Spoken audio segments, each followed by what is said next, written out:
I would like to invite Mr. Adrian Cheok, the Director of Imagineering Institute of Malaysia. So today I want to talk about how we can extend all of our 5 senses throughout the world using augmented and mixed reality and the internet. This is a picture of a very famous samurai. Some of you might know. He was blind, but he could still win the final battle, the war, even though he couldn't see. And that's because he can perceive the world with all of his senses and not just vision. So also, when we communicate through the internet, we should also be able to use all of our 5 senses, because that's how we communicate in the physical world. But if you think about it, with the current computer technology, everything is either looking at a glass, for example, your laptop or desktop PC, or touching the glass of your smartphone. So everything you do is behind the glass. And as if in the real world we could look through the window, but we can't open the window. We can't touch, taste, or smell through the window of the internet. And related scientists have also shown that more than half of human communication is non-verbal. So that means we lose a lot of communication when we're just communicating online by video call or chatting on WhatsApp. It's a lot of communication that we're losing. And currently we live in the age of information, as you all would know.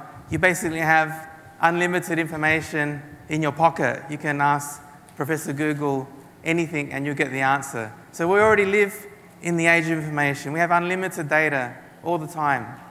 But I think the next stage of internet will be the age of experience, where we can share our real experience. What does it really feel like to be in Florence, Italy, for example? What is it like to have dinner with someone through the internet? So we'll be able to share our experience. The next stage of internet will be the age of experience communication.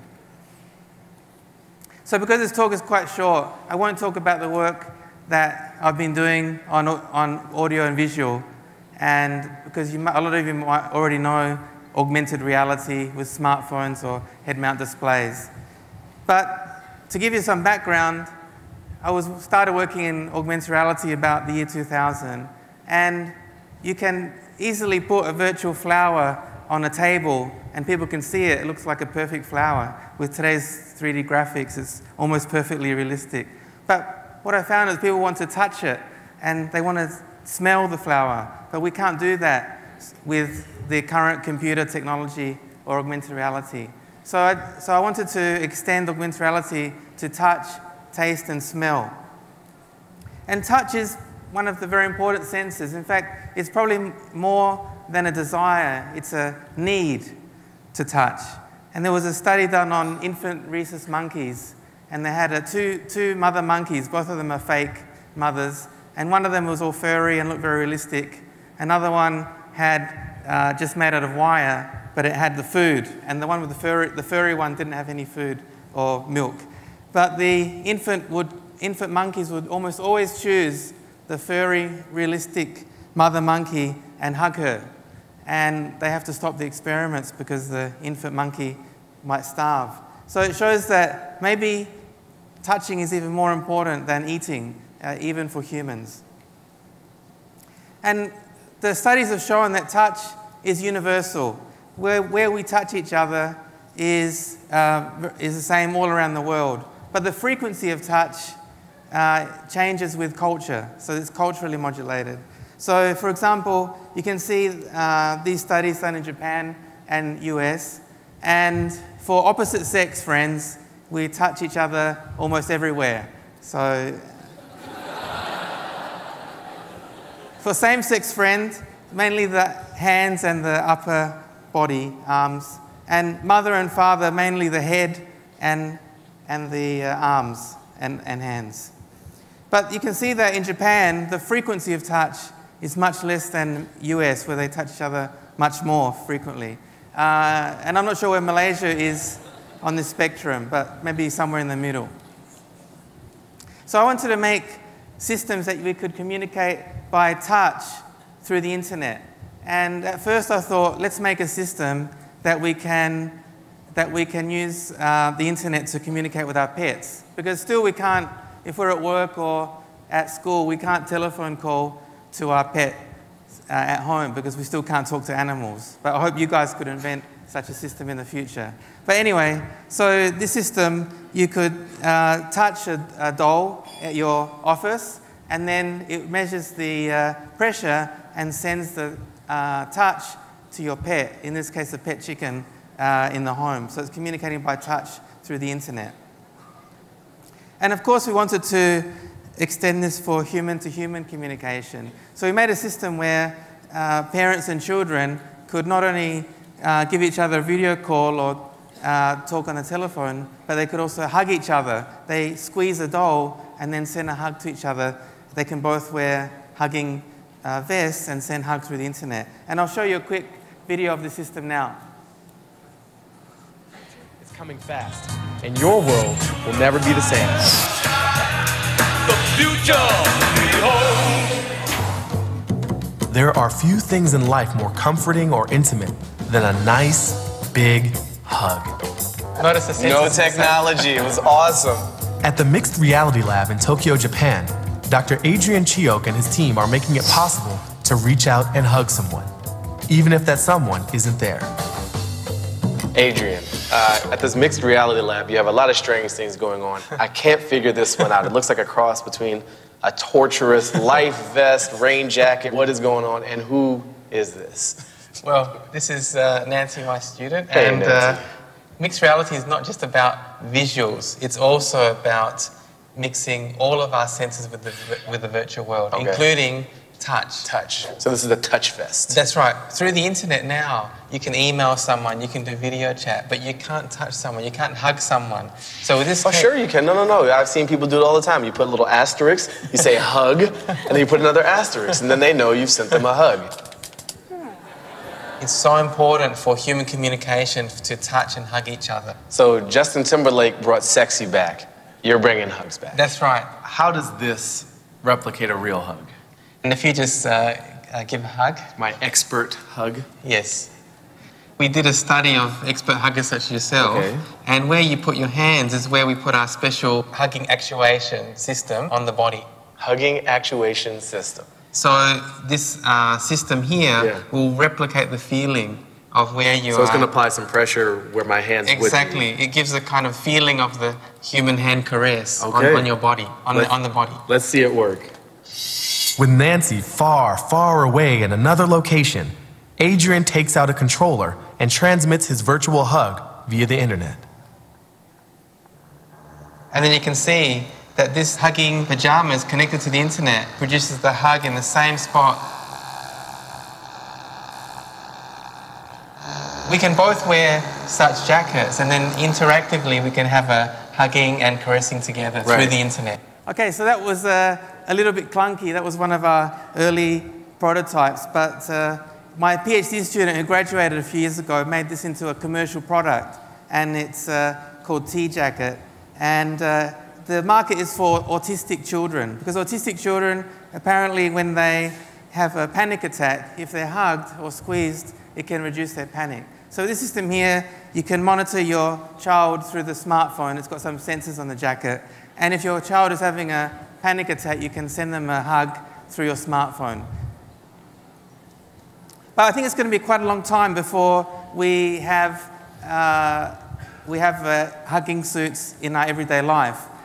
So we decided to try to make a smaller form factor hugging. So we looked at what do people normally wear and feel comfortable. So for example, glasses and necklaces, watches and rings, bracelets. And ring is a kind of very important object because it's kind of intimate. When people get married, they often exchange rings. So we decided to make a hugging ring. And you can send a hug through the internet using your ring. I'll show you a quick video of this system now. So here's one of our students, and she's missing her friend. And they can't, of course, hold each other's hands when they're apart, but she can squeeze her ring, and it sends a squeeze signal through the internet. And it can simulate the feeling of holding hands when you're in the same physical location. And when he's at the office, he gets a squeeze on his ring and also a light, and then he can then squeeze his ring and send a squeeze to her through the internet. Okay. So you can transmit the feeling of haptics and also your emotion with the color of this ring. Okay, so that also was one of our first prototypes. So we've been working on a new version of the ring. And for those technically inclined, for all the engineers here, we basically put a force sensor and a high-speed motor which actuates your haptic sensors on your finger, so you feel the kind of squeezing feeling, and it connects to your smartphone using Bluetooth low energy. And of course, because it connects to your smartphone, you can connect to your social network, so you can send a squeeze to your Facebook friends or Twitter friends. And we're working on a smaller version, so here's the latest version. You can see the internal circuit board. We almost reached the limit of how much we can squeeze on a PCB, so we're making a circular PCB next to make a more smaller ring, like the kind of ring you'll buy in a jewelry shop. Now, one thing I want to say is that in the real world, we can only really shake one person's hand or hug one person at a time. So, but in the digital world, this can be changed. So we don't just need to replicate what we can do in the real world.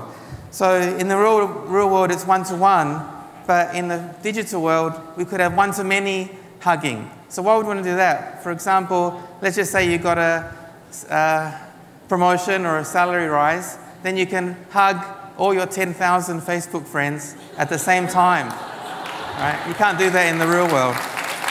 And many-to-one, we actually did a project with a Korean company called Spark Lab, and to design a ring for a K-pop star. And so millions of people would like to hug him, but they can't. So instead you can pay $1 or 1,000 won and send a hug to your pop star. So that's an example of many-to-one hugging that we can do through the internet. But hugging and touching is important, but so is kissing. Kissing is a very important interface for communication in the real world. So for example, if it's your grandmother's birthday, but your grandmother lives far away, you can't kiss her, but with a kissing machine, you could kiss your grandmother through the internet. So we're working on devices that you can attach to your smartphone and do a video call, but kiss at the same time. So for example, here's a scenario, a daughter at the university just won a scholarship. Maybe the father is in a different city, but he can congratulate her by giving her a kiss through the internet. And I'll just show you a quick video of the system now. So I can be in Malaysia, and my friend or family can be in the other side of the world, Hong Kong, New York, and then we can see each other on the video call of the phone. But then we can also send a kiss. So for example, I put this on my mouth and send a kiss.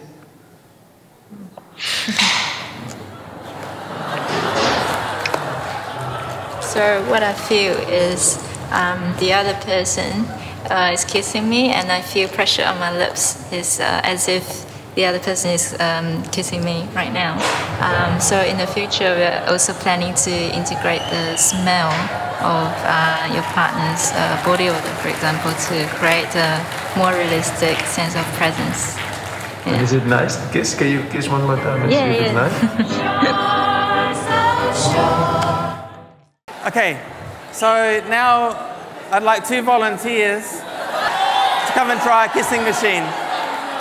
So you have to imagine that they are connected through the internet, because actually these are both connected through the internet. They can be anywhere in the world. So my PhD student Emma will just set up this demonstration. Can you feel the pressure? You can feel. Maybe press a bit harder. You can feel? You can feel it? Okay. So now I want to talk about the taste, smell and taste sensors. And these are two sensors that we very rarely think about when we're talking about communicating through internet or mobile phones. But actually, taste and smell are very important sensors. They are the only two sensors that directly connect to the limbic system of the brain. And the limbic system of the brain is the part of your brain which is responsible for emotion and memory. So a smell and a taste can trigger a memory, for example, of your grandmother's cooking, or can trigger a subconscious emotion. So they're very important sensors. But unlike light and sound, which are waves, which are frequencies and can easily be digitized, taste and smell are molecular-based sensing. So it's very difficult to transmit through the internet. We can't transmit molecules through radio waves or through Ethernet cables. But people have been thinking about this for a long time. So I think this was one of the very first systems called Sensorama in the 60s. You can check this online on Google. You can check the patent. And it was, I think, one of the first systems which had 3D motion vision and including aromas or smells. But unfortunately, it was way ahead of its time. So it didn't sell any. I don't think he sold any, but they made about 3 of them. But it was way ahead of its time. But we've been looking for the last few years about how we can communicate by taste and smell through the internet. For example, cooking with your grandmother, even if she's in another part of the world. We've made cooking utensils that measure color and heat and other things, and you can try to cook the same dish through the internet. We made devices that you can send messages through the internet and you can eat them. So your grandmother can get a happy birthday message, but then eat it. And we're working on 3D food printers. So for example, in the future, your grandmother can cook a food and scan it in her 3D scanner, and then it prints out in your house on the other side of the world. So you can eat your grandmother's cooking no matter where you are. One of my students worked on these glasses which would project the smell based on the preferences it finds from your social network, and to try to improve the mood of the conversation. And we'll also be working on devices that you can put into your smartphone and send someone a smell. And you can see some of the early prototypes. We've made quite a big system, but they're getting smaller and smaller. And this device called Senti is actually on sale in Japan. It's commercialized by one of my friends in Japan. And it's a device that you can attach to your smartphone and send a smell. And I'll also show a short video of this now. Is inseparable from the history of mankind. And now, 2013, introducing a whole new approach to food, tasting and savoring food with your nose.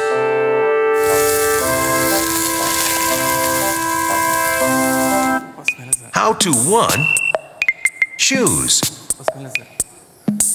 2, insert. 3, smell. 4, eat. And that's all there is to it. So, are we ready to savor this? Let's say you're a student with no money.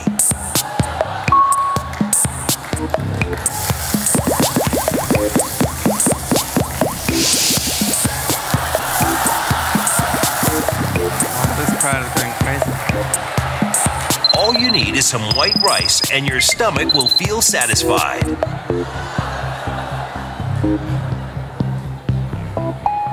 Let's say you're a woman on a diet.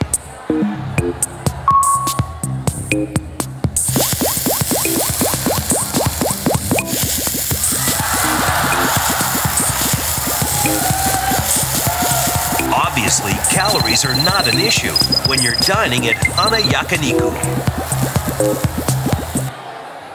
Okay, so I'd like to call for another volunteer to try our Senti device. So you can see this is a small device and it can plug into your mobile phone, and now we're going to show you that it can send a smell. Okay. There we go. You see? That's okay. So you can use this to send a smell. For example, it's your mother's birthday. Send her a smell of a chocolate or strawberry. So thank you very much. Thank you. Thank you. Thank you. Thank you. So just last week we were in Spain. We were doing a workshop with a very famous restaurant called Mugaritz. And the chef you can see on the right-hand side with the glasses, Chef Andoni Louis Adler, one of the top chefs in the world. In fact, Guardian said he was number 3 in the world. And he said that in the 21st century, being a chef is not just about chopping carrots and cooking meat. It's about making experiences. And he sees analog and digital as part of the chef's experience in the 21st century. So we worked with him to make a version of this Senti, but you could cook one of their famous dishes and then get the smell coming out from your phone. You virtually cook the dish using gestures. And we released this at the gastronomy festival called Madrid Fusion, and it was a big success for the restaurant. But as I mentioned before, these devices with chemicals are difficult to use because you have to refill them. We have to refill them just like an inkjet printer. So now we're working on devices that you can stimulate taste and smell using only electrical signals. So we're making a device that you can put onto your tongue. It has silver electrodes, and it directly stimulates using electricity to your tongue, and you feel virtual taste perception in your brain. So here's an early prototype of the device, and I'll show you a quick video now.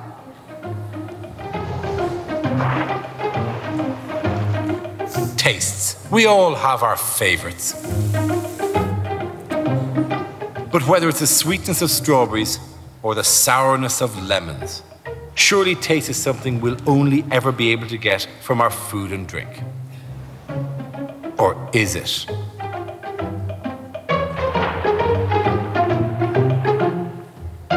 Imagine if in the future we didn't need food to create that sensation. Imagine if we could do it at the touch of a button. At City University in London, a machine has been developed that can trick the brain into thinking it's tasting something that isn't there. The project is run by Professor Adrian Cheok. Pleasure to meet you. Thank you. His device relies on the way our tongues sense 5 fundamental flavors. We have 5 different kind of receptors, which is sour, salty, sweet, bitter, and umami taste. Would you like to try? I'd love to try. So basically, all taste we know can be reduced down to some combination of these 5 tastes. That's right, yes. And you can try it for yourself now and tell us what do you think is the taste of this liquid. Okay, but are you giving me a particularly strong version of this, or is it going to be a heat? No, it's mild, I think. Yeah. Okay, fine. Okay. That's sweet. That's sickly, but sweet, yeah. And all children love it because they want children are hardwired to ingest as much energy as possible. Oh, so that's why kids love sweets. Okay, second one now. Yes. Okay. Hope you like it.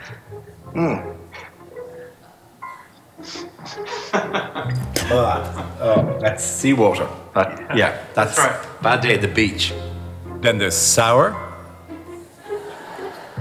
and bitter. God, they're all horrible tastes. And finally, umami, the most recent taste to be discovered. It just tastes smoky. Yes. It is often described as a savory taste. Umami is present when you cook meat, pleasurable oily foods, you know, that's why people love to eat barbecues. Adrian is trying to recreate those tastes without food, using only electricity to stimulate our taste receptors. So this device is called an electrical taste machine.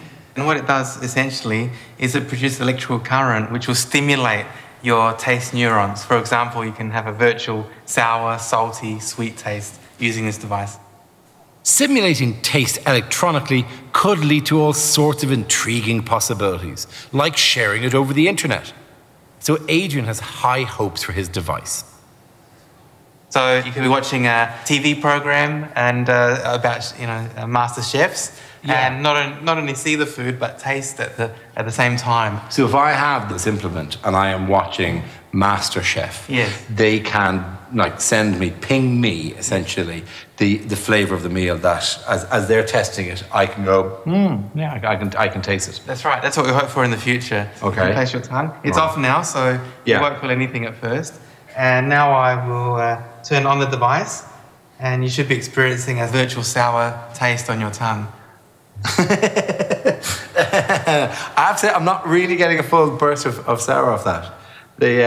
I know I can feel the extra charge. Like licking a battery is what I felt like. Adrian can change the pattern of electric signals depending on the flavour he wants to create. This time I'll try lemon. Yeah, okay, yeah. Oh, it's not like you literally have opened my tongue. It's a simulation. It's a simulation. Yeah.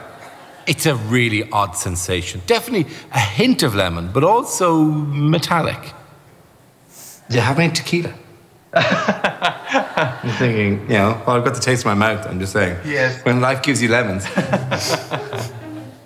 Adrian's device is still some way off making it into our homes. But the idea of digitizing taste is very intriguing. Thought of tricking your brain or being able to email a taste, that's all incredible. And he may be on the path to that. But right now, he's a very nice man who puts a very bad taste in your mouth.